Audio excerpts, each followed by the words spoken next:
ნამდვილი ჯაშუშური სკანდალი ისრაელსა და ამერიკის შეერთებულ შტატებს შორის. ამერიკის ომის სამინისტროს დაზვერვის სამმართველომ საფრთხის წითელი დონე გამოაცხადა. იქ განაცხადეს, რომ ბოლო კვირებში ისრაელის მხრიდან კონტრდაზვერვითი საფრთხის დონე კრიტიკულ კატეგორიამდე გაზარდეს.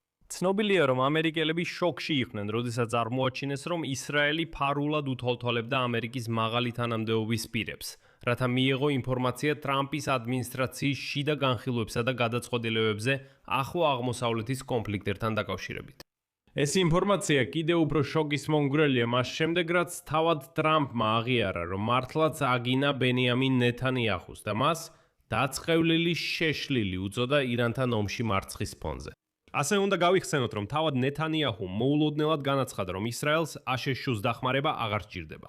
და აი დღეს ამერიკულმა მედიამ მოულოდნელად დაიწყო სტატიების გამოქვეყნება იმ ინფორმაციის შესახებ, რომ თითქოს ისრაელმა ლიბანი აკრძალული ფოსფორის საბრძოლო მასალებით დაარტყა. საერთოდ აქ ნამდვილად არის საკითხები განსახილველად. ჩემი სახელია ალექსეი პეჩი. მოდით ერთად განვიხილოთ ეს თემა, მაგრამ სანამ დავიწყებთ, გთხოვთ გამოიწერეთ ეს არხი და ლაიქეთ, დაწერეთ ნებისმიერი კომენტარი და გამოიწერეთ ჩემი Telegram არხი პეჩი ნიუსი, ბმული აღწერაში ამ ვიდეოს ქვეშ.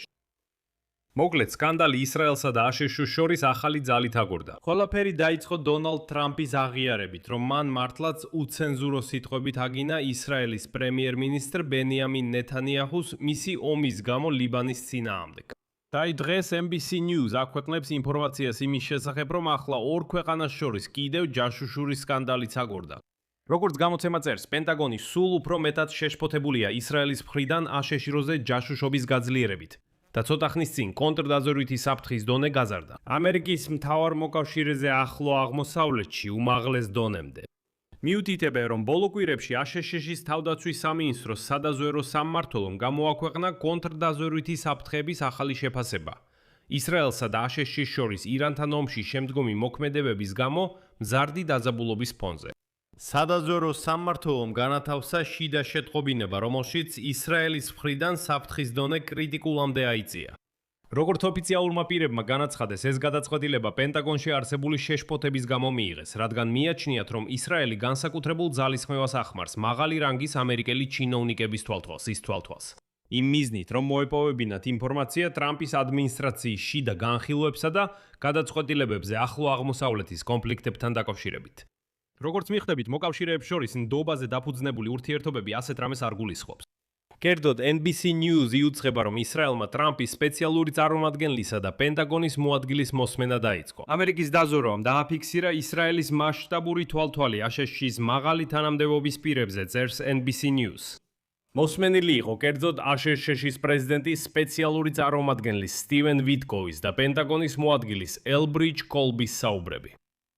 და როგორც წერს NBC, ერთ-ერთი ამჟამინდელი ამერიკელი ჩინოვნიკის თქმით, სადაზვერო სამსახურმა განაცხადა, რომ ისრაელის შესაძლებლობა ჯაშუშობისა და ტექნიკური საშუალებებით ინფორმაციის შეგროვების კუთხით ასახულია 7 გვერდიან სადაზვერო ანგარიშში. ასევე მითითებულია რამდენიმე კონკრეტული ინციდენტი, როდესაც ისრაელი ცდილობდა ინფორმაციის მოპოვებას ჯაშუშობის გზით, რამაც გააძლიერა აშშ-ს შეშფოთება. ნიშნულოვანია, რომ აშშ-ის ეროვნული დაზვერვის დირექტორის ოფისმა, თეთრმა სახლმა და პენტაგონის ხელმძღვანელობამ ჟურნალისტების თხოვნაზე დაეკომენტარებინათ ეს ინფორმაცია, უბრალოდ არ უპასუხეს.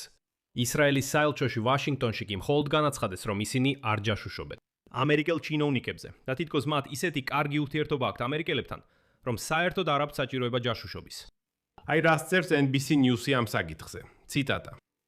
მიუხედავად იმისა, რომ ურთიერთშესწავლა მოკავშირეებსა და მოწინააღმდეგეებს შორის მთელ მსოფლიოში ჩვეულებრივი ამბავია, მოქმედმა და ყოფილმა ამერიკელმა ჩინოვნიკებმა განაცხადეს, რომ ისრაელის ბოლო ქმედებები გაცილებით სცდება ტიპურ და მოსალოდნელ ჯაშუშობას. გაძლიერებული სიფრთხილე გამოწვეულია პრეზიდენტ დონალდ ტრამპსა და პრემიერ-მინისტრს შორის არსებულ უთანხმოებებით. ისრაელის ბენიამინ ნეთანიაჰუსა და პრეზიდენტ დონალდ ტრამპს შორის ირანთან ომისა და ისრაელის სამხედრო ოპერაციების თაობაზე ლიბანში, მათ შორის გასულ კვირას დაძაბული სატელეფონო საუბრის დროს. საუბრის შემდეგ ტრამპმა ჟურნალისტებს აღიარა, რომ ნეთანიაჰუს შეშლილი უწოდა და სულ უფრო მეტი კითხვა ჩნდება იმის შესახებ, იწყებენ თუ არა ორი ქვეყნის მიზნები ახლო აღმოსავლეთში არსებითად განსხვავებას. აქვე აღნიშნავ, რომ აპრილის დასაწყისში ზავის დადების შემდეგ ტრამპი დიპლომატიური შეთანხმების მიღწევას ცდილობს ირანთან ომის შეწყვეტის შესახებ. ისრაელისა და აშშ-ს მიერ 28 თებერვალს დაწყებული. ისრაელი საჯაროდ გამოხატავს სკეპტიციზმს იმასთან დაკავშირებით, რომ ირანი შეასრულებს რომელიმე მიღწეულ შეთანხმებას. დასავლელი ოფიციალური პირების თქმით, ნეთანიაჰუ დაჟინებით მოითხოვს ირანის დაბომბვების განახლებას და არ ეთანხმება ტრამპს, რომელიც მას თხოვს შეამციროს შეტევები ჰეზბოლაზე ლიბანში. წყაროების განცხადებით, ამერიკელი ოფიციალური პირები ახლა ვალდებულნი არიან განსაკუთრებული სიფრთხილე გამოიჩინონ ისრაელში მოგზაურობისას ან შეხვედრებისას ნებისმიერ პირთან. არ აქვს მნიშვნელობა სად. კიდევ ერთი ისრაელის შესახებ. იტალიელი ოფიციალური პირებისთვის საერთოდ არ აქვს მნიშვნელობა სად.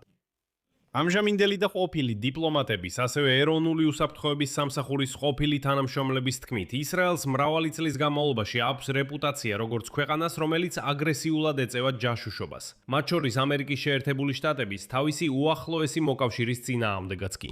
ეს პრაქტიკა დიდი ხანია იწვევს შეშფოთებას ეროვნული უსაფრთხოების სამსახურის თანამშრომლებსა და დიპლომატებში. ხოლო ამერიკის დაზვერვის თანამშრომლები ყურადღებით აკვირდებიან ამ საკითხს. აქვე შეგახსენებთ, რომ 1980-იან წლებში ისრაელის ჯაშუშობამ მართლაც გამოიწვია განხეთქილება ურთიერთობებში ვაშინგტონთან.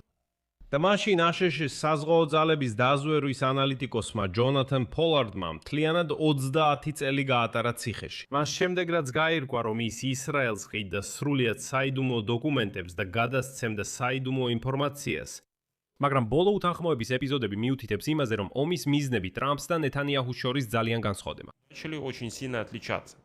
ტრამპი ნეთანიაჰუს მოსთხოვს დაასრულოს ომი ჰეზბოლასთან და სწორედ ამ სკანდალის ფონზე ამერიკულმა მედიამ დაიწყო ახალი ისტორიის გავრცელება. დღეს New York Times-ი წერს, რომ თითქოს ისრაელის არმია სისტემატურად იყენებს თეთრ ფოსფორს ლიბანის ქალაქების დაბომბვისას, რაც ეწინააღმდეგება ომის კანონებს. გამოცემის ინფორმაციით, თითქოს ამერიკული თეთრი ფოსფორის ჭურვები გამოიყენებოდა ბაფორის ციხის შტურმისას, ასევე ნაბატიაში, ტირში, კლაიაში, ხიამში და იამოსში. აქვე აღნიშნავ, რომ ჟენევის კონვენციის მიხედვით თეთრი ფოსფორის გამოყენება ნებარდართულია მხოლოდ კვამლის ფარდის ან განათების მიზნით. მაგრამ აკრძალულია მისი გამოყენება ცოცხალი ძალისა და ნაგებობების წინააღმდეგ დასახლებულ სამოქალაქო რაიონებში. ისრაელის ხელისუფლება აცხადებს, რომ სამხედრო მოქმედებებში თეთრ ფოსფორს საერთოდ არ იყენებს. საინტერესოა, რომ სკანდალების ფონზე ასეთი ინფორმაციის გავრცელება შეიძლება კიდევ ერთი ბერკეტი გახდეს ისრაელზე ზეწოლის მოსახდენად, რათა აიძულონ დაასრულოს ომი ლიბანში.